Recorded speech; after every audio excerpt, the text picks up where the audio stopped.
Bonjour à tous.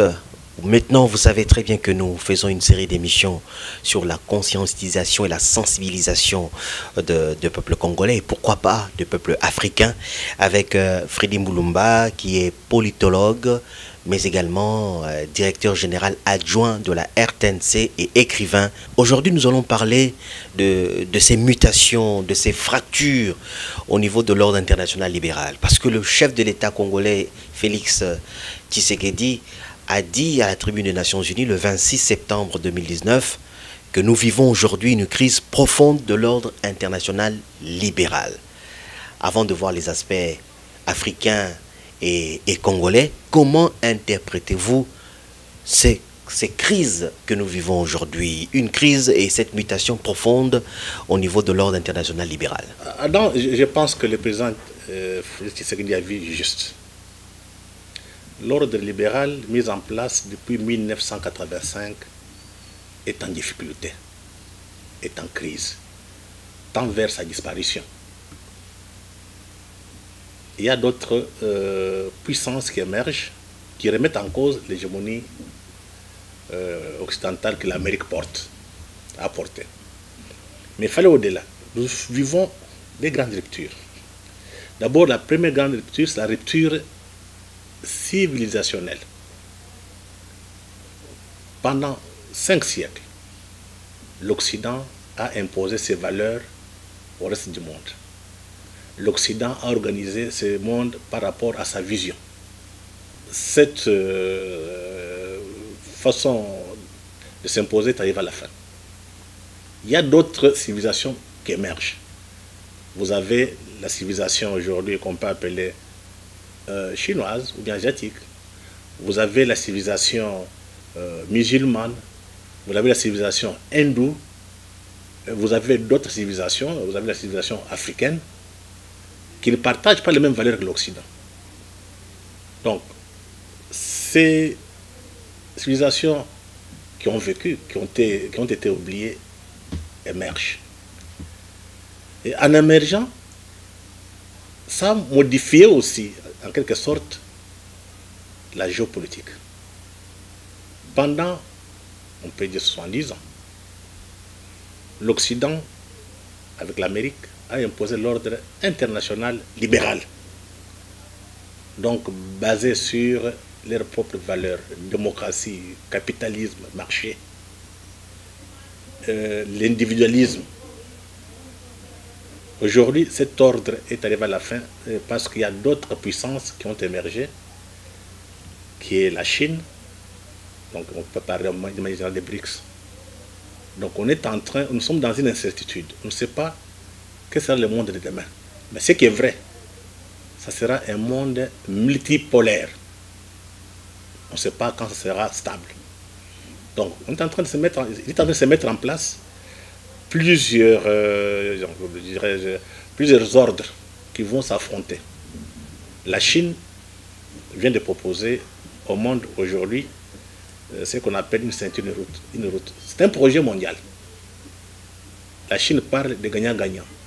La Chine dit, moi je ne vais pas imposer mes valeurs, je ne vais pas imposer ma façon de voir le monde. Il faudrait ceux qui peuvent accepter nos valeurs, on les partage. Mais ce n'est pas la vision de l'ordre mondial international mise en place. C'était, on doit faire la démocratie à l'occidental. On doit faire le capitalisme, donc appliquer le capitalisme, et puis les libertés individuelles. Et ça pose problème maintenant parce que dans cette incertitude, on ne sait pas quelles valeurs vont s'imposer demain. Donc c'est ça maintenant les grandes ruptures. Je dis la rupture d'abord géopolitique. Le centre du monde a basculé. C'est vers l'Asie. Et la rupture civilisationnelle, la civilisation occidentale n'est plus seule. Il y a d'autres civilisations qui vont émerger. Maintenant la question c'est l'Afrique. On a été victime de ces mutations géopolitiques. On a été victime de notre contact avec le monde occidental. Comment on va se comporter dans ce monde qui est en train de se mettre en place? Et justement, c'est l'objet de ma question, parce que des mutations, on voit d'un côté les souverainistes, les globalistes, qu'on appelle aussi les mondialistes, mais à cause de ces mutations, est-ce que l'Afrique sera-t-elle emportée? Elle va survivre? Comment doit se comporter l'Afrique? Et partant, la RDC, quel est le rôle qu'on doit jouer? Comment nous devons nous comporter? Non, ce qui est beaucoup plus important d'abord, c'est de définir nous sommes dans quelle situation aujourd'hui. Je préfère prendre la déclaration du président Trump. Il a fait cette déclaration à l'Assemblée générale des Nations Unies.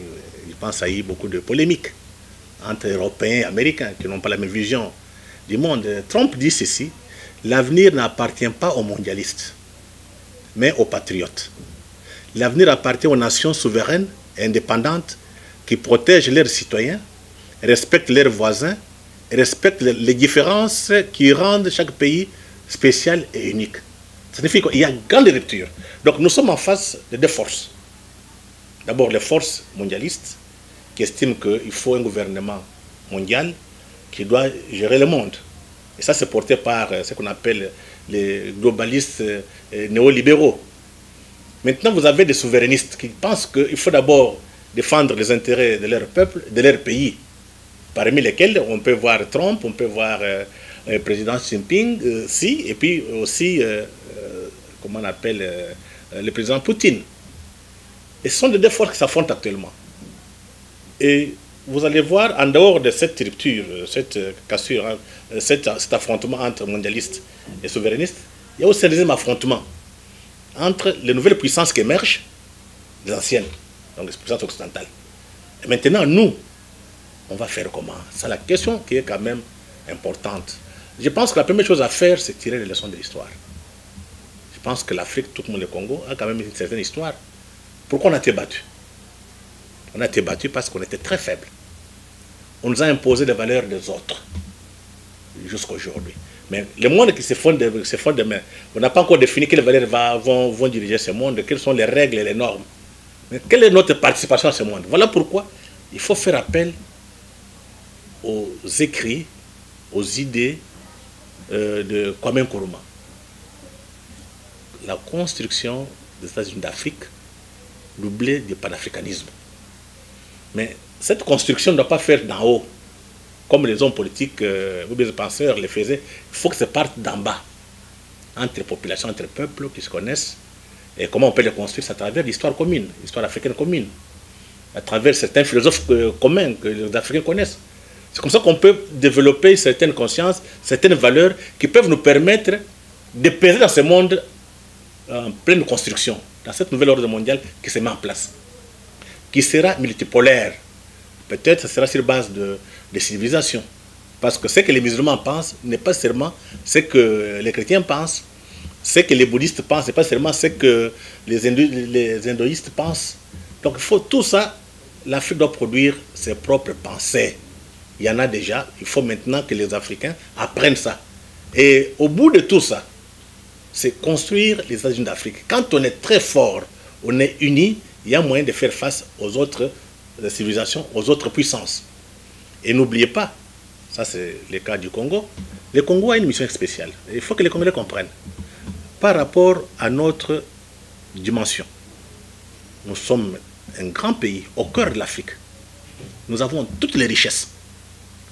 Et nous avons la clé de puissance du XXe siècle.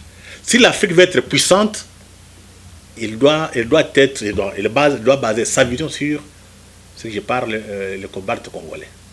Ce qui va nous permettre d'avoir, comment dirais-je, une vision. Mais tout ça, il faut qu'il y ait la volonté de puissance. Ça se construit. Malheureusement, nous pensons que tout viendra d'ailleurs. Les autres vont nous aider et nous risquons de payer comme on a fait avant que le capitalisme soit mis en place en Afrique. Vous soutenez l'unité, vous soutenez l'idée des États-Unis d'Afrique, déjà avancée par Muammar Kadhafi. Lorsqu'on avance ce genre d'idées, les autres ne nous laissent pas tranquilles. J'ai l'impression que même l'Occident ne veut pas que l'Afrique s'unisse parce qu'ils savent que si nous nous unissons, nous serons une force. Ne pensez pas que nous serons attaqués, combattus pour que cette idée de l'unification, de panafricanisme ne puisse pas aboutir. Je pense que c'est normal. Les gens qui étaient habitués à venir prendre des choses gratuitement ici ne seront pas contents qu'on s'organise. Mais il y a quand même une leçon dans l'histoire qui montre qu'on négocie avec les puissants. Donc il faut construire la volonté de puissance. Et ça, il faut apprendre à tout le monde. Nous, on a été battus parce que l'Occident était fort. Aujourd'hui, l'Occident est en déclin. Ça peut signifier que les déclins de l'Occident peuvent aussi permettre à l'Afrique d'émerger. Mais il ne faudrait pas que demain, comme l'Occident n'est plus fort, qu'on ait encore un autre maître. Ça signifie qu'il faut construire déjà une volonté de puissance. Savoir se battre. À dire à nos enfants, n'acceptez pas qu'une autre civilisation, notre pays de puissance vienne vous dominer. Et quand on est là, je pense qu'on peut arriver à se mettre ensemble avec beaucoup d'Africains, intellectuels, militaires, politiques, diplomatiques, mais il faut que ça soit conçu par des individus. Les projets sont portés par des hommes. Ça fait qu'il faut des hommes qui sont conscients, qui savent là où ils partent et qui ont le sens de l'histoire. Les drames dans le cas de l'Afrique, notre pays, on ne prend pas rendez-vous avec l'histoire. Donc, c'est que moi je peux demander aux hommes politiques, aux intellectuels, à tout le monde, aux citoyens africains, c'est prendre rendez-vous avec l'histoire pour éviter qu'on soit encore victime, comme ça a été le cas vers 1492. Merci Freddy Mulumba pour votre intervention. Le rendez-vous est pris à la semaine prochaine. Merci.